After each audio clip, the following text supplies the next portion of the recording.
qu'est-ce que j'ai à voir? 3 ans après, je l'ai pas vu depuis 3 ans, Claude. C'est quand même le grand-père de mes enfants. J'ai quand même été 15 ans proche de lui. Je suis par balle, c'est horrible. Et puis ils méritent pas ça, mes enfants. Nous, on n'est pas dans un monde, ils ont pas été élevés dans un monde de voyous. Ils méritent pas que leur grand-père, il meure pas dans son lit, quoi, voilà. Bonsoir, assassiné dans une chambre fermée à double tour dans un hôtel particulier de Neuilly-sur-Seine, verrouillé comme un bunker. Aucune trace d'effraction ni de lutte, aucun témoin.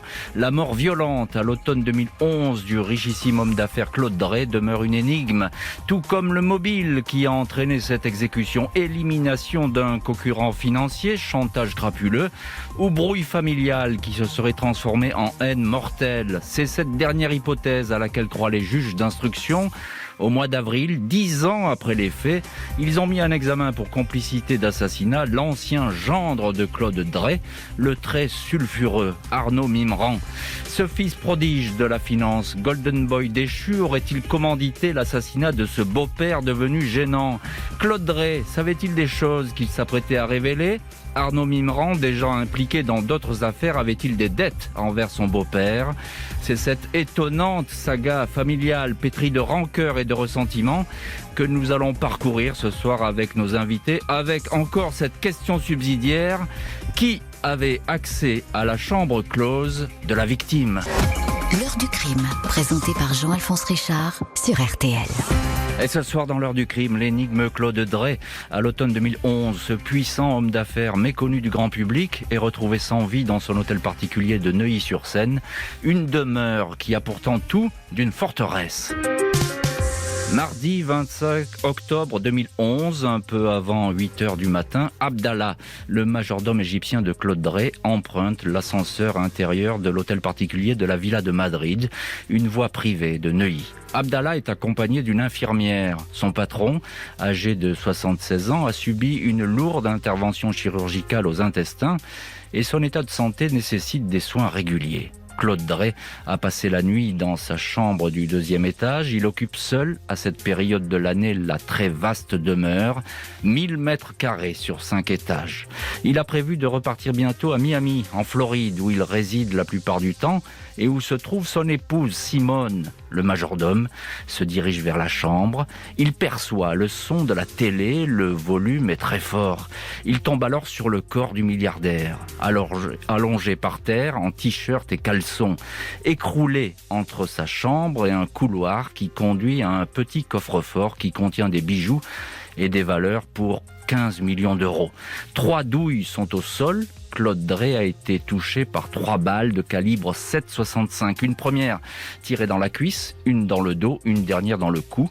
Le coffre est intact, rien n'a été dérobé dans la maison. La victime porte encore sa montre en or au poignet. Le majordome Abdallah est la dernière personne à avoir vu vivant Claude Drey. Il a dîné tôt avec lui la veille au soir, lui a rendu une dernière visite au 2e étage vers 22h45, puis l'employé de maison a rejoint sa dépendance au rez-de-chaussée. Dans la soirée, Claude Drey a reçu et passé plusieurs coups de fil. Il s'est entretenu avec le directeur de la future discothèque de l'Hôtel de Paris, sa dernière acquisition à Saint-Tropez, puis a bavardé avec son épouse Simone. Le majordome n'a rien entendu de suspect au cours de la nuit. Les 2 petits chiens de la maison, enfermés dans une pièce voisine et pourtant bruyants à la moindre porte ouverte, n'ont pas aboyé. Abdallah est rapidement mis hors de cause et du coup, enquêteurs de la brigade criminelle sont confrontés à une devinette de taille. Comment le tueur est-il entré au numéro 16 de la Villa de Madrid? Les 2 digicodes, dont seulement quelques personnes connaissent la combinaison, sont déconnectés chaque soir, inopérants. Les portes sont verrouillées, des caméras de vidéosurveillance filment les accès. Mais aucune trace de l'intrus. Ce dernier a-t-il pénétré dans la journée dans l'hôtel particulier pour y rester caché jusqu'au soir? Est-il ressorti au matin quand le majordome a déverrouillé les portes? Dans tous les cas de figure, l'assassin fantôme connaissait toutes les habitudes de la maison. La brigade criminelle est privée d'indices matériels significatifs. Elle va donc plonger dans la vie de la victime. Un génial homme d'affaires, impitoyable avec ses concurrents, un père de famille attentionné qui n'apprécie pas qu'on s'en prenne aux siens. La brigade criminelle est à la recherche du mobile qui a entraîné la mort violente de Claude Drey. Ce dernier laisse à son épouse Simone et à leurs 4 filles un patrimoine évalué à 2 milliards d'euros. Un self-made man issu d'une famille juive algérienne. À 27 ans après l'indépendance, Claude Drey a acheté ses 2 premiers hôtels à Paris, les a rénovés et revendus, le point de départ d'une colossale fortune. La constitution d'un empire immobilier, des immeubles acquis peu à peu dans les beaux quartiers de Paris, mais aussi à l'étranger. 2 tours de 1000 appartements à Miami, ainsi qu'un palace, le National Hotel sur South Beach, géré par sa fille Delphine. L'entrepreneur possède encore le 4 étoiles Pearl à Jérusalem, une immense villa à Saint-Tropez, la Rabijoie. À Saint-Trope toujours, il a mis la main sur un hôtel voué à l'oubli, l'hôtel de Paris, pour en faire un établissement de grand luxe. Le businessman, négociateur hors pair, surdoué des affaires, possédait également une collection de tableaux et de sculptures, revendus en 2006 pour un peu plus de 59 millions d'euros. Claude Drey, financier sans merci, n'aurait-il pas respecté sa parole? Se serait-il fait des ennemis tenaces dans le monde des affaires, son dernier chantier, l'hôtel de Paris à Saint-Tropez, n'ayant pas été de tout repos? À Paris Match, un de ses proches confie, il n'avait pas que des amis, il pouvait enfoncer un concurrent et appuyer avec le pied si nécessaire. Il pouvait anéantir la réputation d'un homme.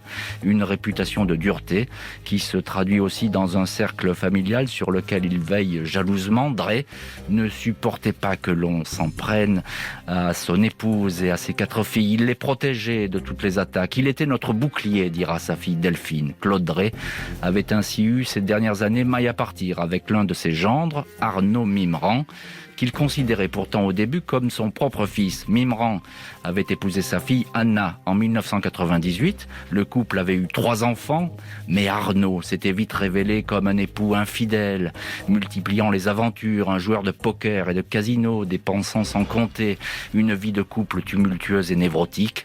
Anna, en pleine détresse, avait commencé à prendre de la cocaïne. Séparation définitive en 2010. Claude Drey ne cachait pas sa détestation pour ce gendre qu'il considérait dangereux et toxique pour sa fille. Un gendre interrogé par la police en avril 2015 sur la mort de son beau-père, laissé libre, aucune charge retenue contre lui. Aux obsèques de Claude Drey, Arnaud Mimran fait partie des porteuils du cercueil. Il accompagne son beau-père jusqu'à sa dernière demeure au cimetière du Montparnasse à Paris. Divorcé de Anna, son nom va désormais alimenter la chronique judiciaire jusqu'à apparaître dans l'affaire de la Villa de Madrid. Dans les mois qui suivent l'exécution de Claude Drey, les policiers travaillent discrètement sur une possible implication du gendre détesté, Arnaud Mimran, dans le crime. Des déclarations émanant notamment de la veuve du milliardaire, d'une de ses filles et de l'un de ses amis accusent Mimran de tous les maux, mais n'apportent aucune preuve. Dans les affaires de Claude Drey, les enquêteurs retrouvent des reconnaissances de dettes de son gendre. Ils constatent également que le milliardaire avait embauché un cabinet de détectives privés pour enquêter sur Mimran. Drey voulait tout savoir de ses fréquentations et de son train de vie. Il avait ainsi constitué un dossier confié à son homme de confiance, Philippe Le Temple, et remis à la police. Claude Drey détestait l'homme qui, selon lui, avait brisé la vie de sa fille. Il voulait sa perte. En mars 2011, 7 mois avant d'être assassiné, il avait témoigné auprès du service de la douane judiciaire dans le dossier de la fraude à la taxe carbone, dossier dans lequel Mimran sera condamné en 2017 à 8 ans de détention. Le beau-père déclarait ainsi à propos de son gendre: il a un train de vie énorme, il achète beaucoup de véhicules, Rolls décapotables, Lamborghini, Bentley. Il a acheté un bateau. En France, il n'a rien à son nom. Il a des comptes bancaires à l'étranger, notamment en Chine. Il joue beaucoup à Las Vegas et perd des sommes folles. Les juges Benoît Hurel et Mathieu Bonduel réactivent l'affaire. Selon eux, Arnaud Mimran pourrait être mouillé dans 2 morts violentes. Celle en 2010 de Sami Souyed, son complice dans l'arnaque à la taxe carbone, exécuté porte-maillot. Et puis, l'année suivante, l'assassinat de son beau-père. Dans ce dernier dossier, l'enquête montre de troublants hasards. Arnaud Mimran déclare avoir perdu son portable juste avant le meurtre, mais omet de déclarer qu'il avait un second appareil. Il aurait alors été été en contact avec un numéro inconnu localisé près de la scène de crime les 24 et 25 octobre 2011 à 18h, 20h40 et 2h30 du matin. Il est encore établi que Mimran se trouvait Villa de Madrid le 24 octobre vers 12h20. Il serait venu voir son ex-épouse Anna. Était-ce un repérage et le moyen d'obtenir la combinaison des digicodes de la maison, comme le pensent les enquêteurs? Le gendre nie toute implication. À propos de son beau-père, il répète qu'il n'avait strictement aucune raison de le tuer. Placé en garde à vue le 13 avril 2021, il est mis en examen 3 jours plus tard pour meurtre en bande organisée concernant Sami Souyed et pour complicité d'assassinat dans l'affaire Claude Drey. Arnaud Mimran attendait alors sa libération conditionnelle dans le dossier de la taxe carbone. Le voilà promis à rester plus longtemps que prévu en prison. La mise en examen d'Arnaud Mimran dans l'affaire de la Villa de Madrid ne signifie en rien la fin de l'affaire. Les juges et les policiers poursuivent leur enquête dans ce dossier et celui de la mort de Sami Souyed, porte-maillot. Le financier est un flambeur et il semble désormais cerné par la justice. Vendredi 25 juin 2021, la Cour d'assises de Paris condamne à 13 ans de prison Arnaud Mimran pour l'enlèvement et la séquestration en 2015 d'un financier suisse. Lors des débats, l'avocat général Philippe Courroy a présenté Mimran comme le concepteur et le chef d'orchestre de cette violente opération d'extorsion de fonds. Le magistrat présente alors l'ex-Golden Boy, déjà condamné à 8 ans dans le dossier de la taxe carbone, comme un professionnel de l'embrouille. Dernière condamnation en date pour cet homme sur lequel les ennuis judiciaires pleuvent et qui est sans doute loin d'en avoir fini avec les tribunaux.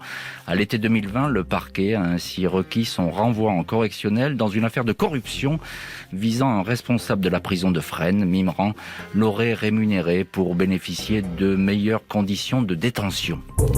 Une péripétie par rapport à ce qu'il attend peut-être si les juges persistent dans leur enquête sur les morts de Sami Souyed et de Claude Drey et retiennent l'implication de Arnaud Mimran dans ces crimes. Ce dernier risquerait alors d'être renvoyé un jour ou l'autre devant une cour d'assises. L'avocate du frère de Sami Souyed, maître Sylvie Messica-Sidbon, confirmé récemment à l'Obs. Cela fait 10 ans que nous nous battons pour la manifestation de la vérité. Très vite, nous avions demandé d'explorer la piste Mimran. Arnaud Mimran, qui a fait une tentative de suicide après sa dernière condamnation, celle de l'enlèvement du banquier suisse, dément toute implication dans les exécutions de Sami Souyed et Claude Drey, ce beau-père qui ne l'aimait pas.